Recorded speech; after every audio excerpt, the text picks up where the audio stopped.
Hi hello नमस्कार. तर तुमचं सगळ्यांचं एकदा आपल्या एका नवीन ब्लॉग्समध्ये आणि एका नवीन रेसिपीमध्ये मी सीमा खूप सारं स्वागत करते. सो आत्ता मी आलो तर मंदिरामध्ये गेलो. मी एक व्हिडिओ बनवणार आहे आणि हा आहे रेसिपीचा. तर आत्ता मी सध्या टेरेसवरती आले ते रील्स वगैरे काढायला, कारण की काय होतं ना, एकतर सकाळी स्वयंपाक माझा 5 वाजता असतो आणि 5 वाजता असल्यामुळं मला म्हणजे पूर्ण आवरून मी फक्त सकाळी रेसिपी बनवते आणि बघ आत्ता राहिलेला व्हिडिओ आहे तो आत्ता बनवते, कारण की आत्ता मी रील्स काढण्यासाठी टेरेसवरती आलते आणि घरामध्ये एवढं म्हणजे क्लॅरिटी नाही दिसत आहे, कारण की 3 मजली आहे ना, आम्ही खालच्या फ्लोअरला राहतो.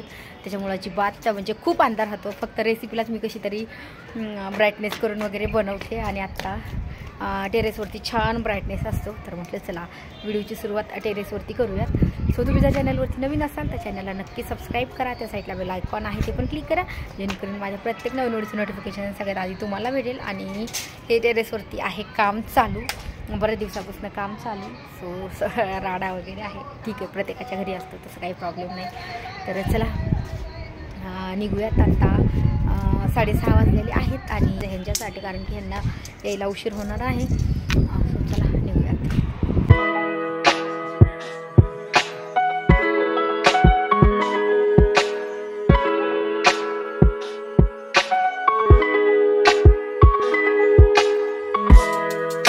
सो आज करायची आहे म्हणजे हिरव्या वाटाण्याची भाजी. तर मार्केटमधून आणले होते, तर म्हटलं चला वाटाण्याची भाजी करायची.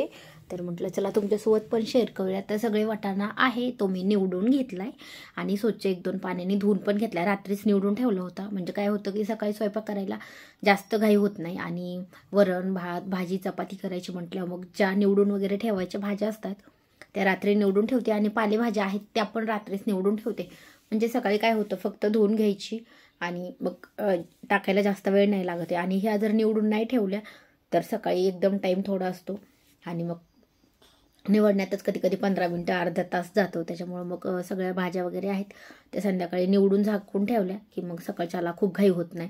तर त्याच्यासाठी मी घेतलेला आहे कांदा आणि कोथिंबीर. जास्त साहित्य पण नाही लागत आहे. आणि जी आपली चटणी आहे ना, त्या चटणीमध्ये भरपूर मसाले, त्याच्यामुळे दुसरा वरतून मसाला घालायची पण गरज नाही. तर सगळ्यात अगोदर आता मी कांदा एकदम बारीक कट करून घेतला आहे, कोथिंबीर पण बारीक कट करून घेतली आणि आत्ता आपल्याला फोडणीसाठी तेल टाकले. त्याच्यामध्ये काहीच नाही टाकायचं, फक्त आपल्याला कांदा टाकायचा आहे, म्हणजे जिरे मोहरी किंवा लसण वगैरे काहीच नाही टाकायचं. एकदम सोप्या पद्धतीत आणि एकदम सिंपल एकदम मस्त अशी भाजी होणार आहे. तर आत्ता कांदा आहे तो कांदा आपल्याला ना एकदम छान ब्राऊन कलर होईपर्यंत तळून घ्यायचा आहे. अगदी कमी गॅसवरती तळायचा, म्हणजे कमी गॅसवरती तळला तर चांगला तळतो आणि जर जास्त गॅस केला तर फक्त कांदा करपतो कधी कधी. त्याच्यामुळं मीडियम किंवा कमी गॅसवरतीच आपल्याला कांदा आहे तो एकदम छान भाजून घ्यायचा आहे. आणि कांदा लवकर भाजण्यासाठी त्याच्यामध्ये ना थोडंसं मीठ टाकायचं, म्हणजे आपल्याला भाजीत लागतं तेवढं टाकलं तरी चालतं किंवा त्याच्यापेक्षा अर्धं टाकलं तरी मग आपण अर्धं मीठ आहे ते नंतर टाकू शकतो अंदाजाने. काय होतं, कधी पण आपण कांदा भाजताना त्याच्यामध्ये मीठ टाकलं ना तर कांदा लवकर भाजतो आणि तुम्ही करून बघू शकता. आणि मीठ जर आपण नाही टाकलं ना कांद्यामध्ये तर कांदा भाजायला जास्त वेळ लागतो. कधी पण मी म्हणजे कांदा भाजतानीच आणि मिरची पण हिरवी मिरची भाजतानी किंवा कांदा तर त्याच्यातच मीठ टाकते, म्हणजे लवकर तळला जातो भाजला जातो. तर आत्ता कोथिंबीर आहे ती अर्धी कोथिंबीर मी तेलामध्ये छान तळून घेते, म्हणजे त्याचा भाजीमध्ये फ्लेवर छान उतरतो कोथिंबीरीचा. आणि थोडीशी आहे ती आपल्या डेकोरेशनसाठी वरतून थोडीशी टाकायची. तर आत्ता मी त्याच्यामध्ये मीठ टाकून घेतलं होतं, तर हळद टाकायची राहिली. तर आत्ता कांदा सगळं भाजलेला आहे. आत्ता आपल्याला टाकायचं ह्याच्यामध्ये हळद आणि आत्ता मी ह्याच्यामध्ये टाकते तिखट. तर हे आहे कांदा लसूण मसाला घरी बनवलेला आहे. ह्याचा पण एक मी व्हिडिओ बनवलेला आहे आपल्या चॅनलवरती. फक्त म्हणजे खडे मसाले लाल तिखटाचा वेगळा आणि जे कांदा लसूण मसाला आहे तो वेगळा आहे. तुम्ही दोन्ही पण बघू शकता. तर तुम्ही जर म्हणजे लाल तिखट वगैरे असेल तर खडे मसाला वेगळा, तर कांदा लसूण मसाला पण असा बनवून ठेवू शकता. म्हणजे काय होतं की वरतून आपल्याला धने पावडर जिरे पावडर असे वेगवेगळे खूप सारे मसाले असतात, ते अजिबात टाकायची गरज नाही. कोथिंबीर खोबरं भरपूर आलं वगैरे सगळं भरपूर असतं त्याच्यामध्ये. त्याच्यामुळं कोथिंबीर फक्त आपल्याला म्हणजे भाजी छान दिसण्यासाठी टाकायची. त्याच्यामध्ये भरपूर मी तळून घेऊन टाकलेली, म्हणजे तळून घेतली तर खराब पण नाही होते आपली चटणी, त्याच्यासाठी त्याच्यामध्ये पण भरपूर टाकली. पण आता कधी कधी भाजीला नसेल तर नाही टाकत, पण असेल तर मग टाकते. तर बघू शकता आता वाटाणा आहे आपल्याला जर खूप घाई असेल ना, तर काय करायचं, वाटाण्याला एखाद्या वेळेस छोट्या कुकरला 2 शिट्ट्या येऊ दिल्या तरी चालते, म्हणजे लवकर भाजी शिजती. आणि जर थोडंसं म्हणजे टाईम वगैरे असेल तर अशी पण करू शकता, पण ह्या भाजीला ना थोडासा वेळ लागतो. तर मी म्हणजे कधी आता ही फोडणी घातलेली आहे ना, ही पण आपण डायरेक्ट कुकरला टाकून 2 शिट्ट्या घेतल्या तरी पण अगदी 2 मिनटामध्ये भाजी तयार होती. आणि अशी शिजवायची म्हटलं तरी अशी पण शिजवू शकतो, पण अशाला थोडासा वेळ लागतो. पण मी कुकरमधल्या भाज्या आहेत त्या पण बरेच वेळेस ट्राय केल्यात आणि बरेच वेळेस आपल्या चॅनलवरती टाकलेल्या पण आहेत.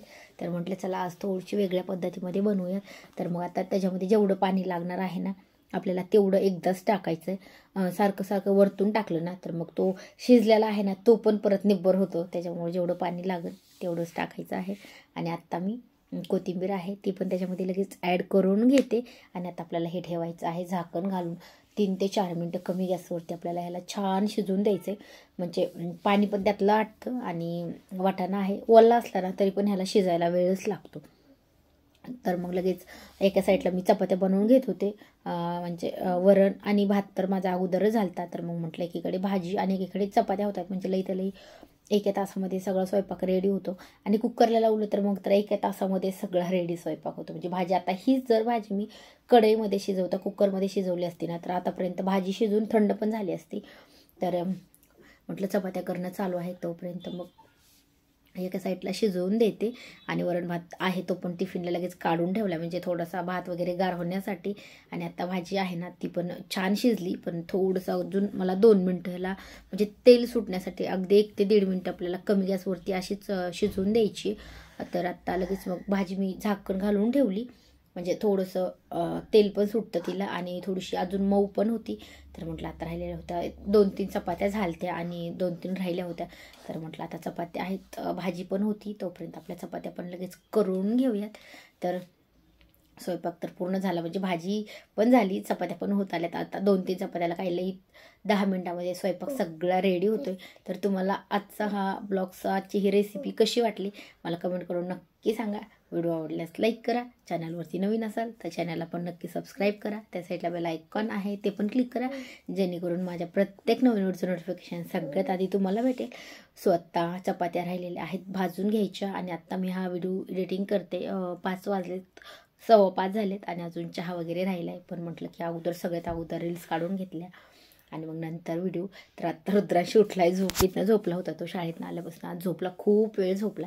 तर म्हटलं चला आता त्याला पण जेवण भरवायचं आहे आणि चहा पण राहिला आहे. तर तुम्हाला आजचा ब्लॉग्स कसं वाटलं मला कमेंट करून नक्की सांगा. हा व्हिडिओ आवडल्यास लाईक करा. तर आता एक मी ना म्हणजे जे पुरणपोळी बनवलेली आहे ना तर त्याचे पण ना मी पुरणपोळीचा एक व्हिडिओ आणि आमटीचा एक व्हिडिओ आपल्या चॅनलवरती अपलोड करणार आहे.